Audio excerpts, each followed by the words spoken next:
Selamat datang, berjumpa lagi bersama saya Ruben Emanuel Dagdo. Dan pada kesempatan kali ini kita akan mempelajari tentang standarisasi jaringan komputer. Oke, pertama-tama, apa sih standarisasi jaringan komputer itu dan kenapa itu dibutuhkan? Nah, oke, jadi saya akan menjelaskan. Di sekitar kita kan punya handphone atau smartphone. Nah, smartphone yang kita pakai itu perlu suatu standarisasi. Nah, kayak standarisasi ini misalkan kayak kartu SIM-nya apa, atau nanti frekuensi sinyalnya apa. Nah, seperti itu. Nah, jadi standarisasi jaringan komputer ini merupakan protokol atau aturan main untuk memudahkan kita dalam berkomunikasi. Seperti itu. Oke, langsung saja kita lanjutkan. Nah, ini adalah protokol OSI dan TCP atau IP. Nah, kita akan pelajari di OSI ini ada 7 layer. Layer yang pertama, application layer. Nah, di layer ini terjadi interaksi antar muka antara user dengan aplikasi yang bekerja. Nah, biasanya di layer ini dilakukan pengaturan bagaimana aplikasi bekerja menggunakan resource jaringan dan kemudian memberikan pesan ketika terjadi kesalahan. Nah, ada beberapa protokol yang ada di application layer ini. Salah satu contohnya adalah HTTP, FTP, SMTP, dan masih banyak lagi. Oke, selanjutnya ada presentation layer. Nah, layer ini bekerja dengan mentranslasikan format data yang hendak ditransmisikan oleh aplikasi melalui jaringan ke dalam format yang bisa ditransmisikan oleh jaringan. Seperti itu. Pada layer ini juga data akan dienkripsi atau dideskripsi. Oke, selanjutnya ada session layer. Session layer ini mendefinisikan bagaimana koneksi dapat dibuat, dipelihara, ataupun dihancurkan. Nah, di session layer ini terdapat beberapa protokol seperti name recognition, NFS, dan SMB. Nah, selanjutnya ada transport layer. Di transport layer ini data akan dipecah ke dalam paket-paket serta diberi nomor urut pada paket-paket tersebut sehingga ketika nanti dikirim dapat disusun kembali di tujuan. Nah, protokol ini juga memastikan bahwa paket yang diterima sukses, dan jika terjadi kerusakan atau hilang di tengah jalan paketnya, maka dapat ditransmisikan ulang. Seperti itu. Selanjutnya ada network layer. Network layer ini akan membuat header untuk paket-paket yang berisi informasi IP, baik dari pengirim maupun tujuan data tersebut. Selanjutnya ada data link layer. Data link layer ini berfungsi menentukan bagaimana bit-bit data dikelompokkan menjadi format yang disebut sebagai frame.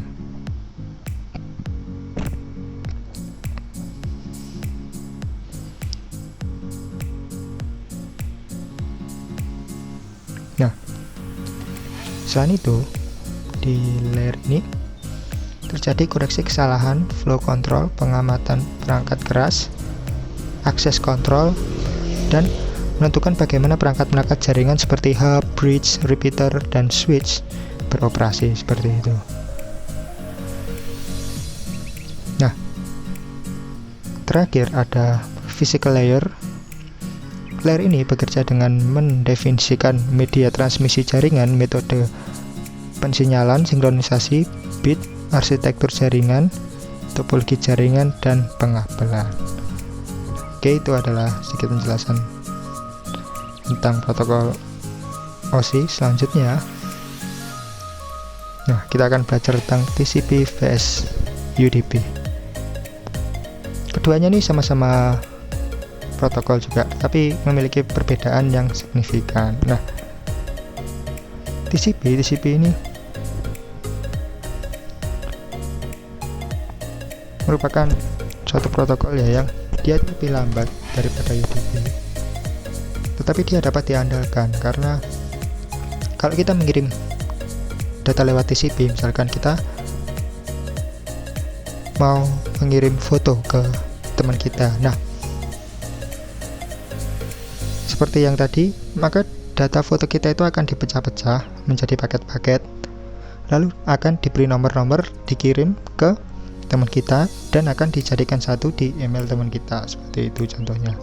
Jadi disusun kembali foto-foto yang sudah dipaketkan tadi, dipecah-pecah, disatukan kembali menjadi satu foto yang utuh. Nah, kalau di TCP ini memang dia lambat, tetapi dia menjamin data kita itu aman, dan apabila terjadi kesalahan, misalkan dari foto kita dibentuk 5 paket, lalu salah satu paket itu hilang di tengah jalan atau error atau nggak tahu entah kemana, nah maka TCP ini akan mengirimkan ulang notifikasi bahwa data yang dikirim itu error gitu ke si pengirim. Jadi pengirim dapat mengirim kembali data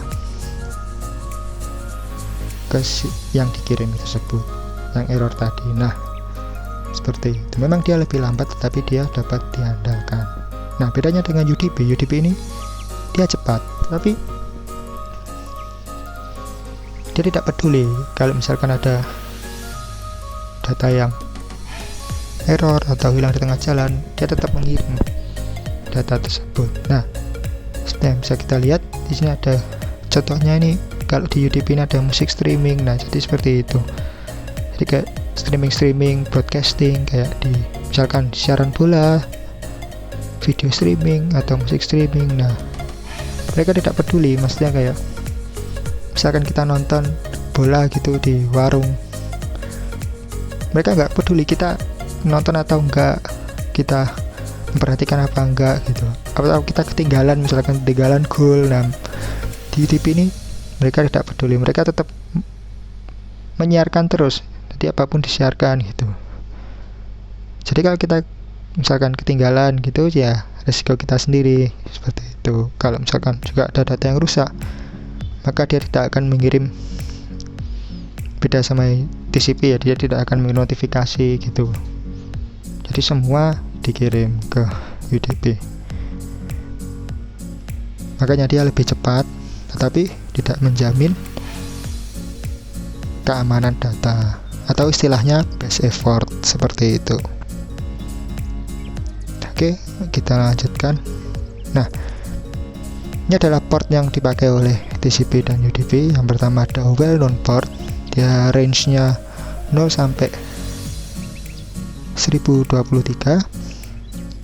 Port ini merupakan port standar yang sudah ditetapkan oleh IANA atau Internet Assigned Number Authority, dan hanya dapat diakses oleh sistem akun atau root akun. Nah, jadi well-known port atau reserved port ini dia cuma dapat diakses oleh akun yang sudah terdaftar, seperti itu.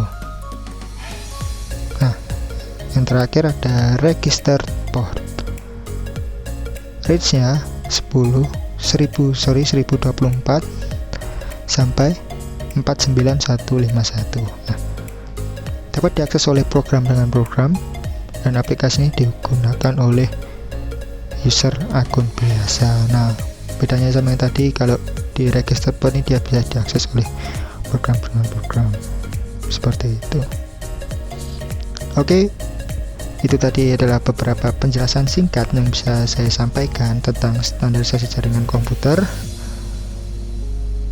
Semoga dapat membantu, dan dengan ini kita dapat paham tentang gambaran kasar tentang apa itu standarisasi jaringan komputer. Oke, sekian dari saya, terima kasih dan semoga bermanfaat.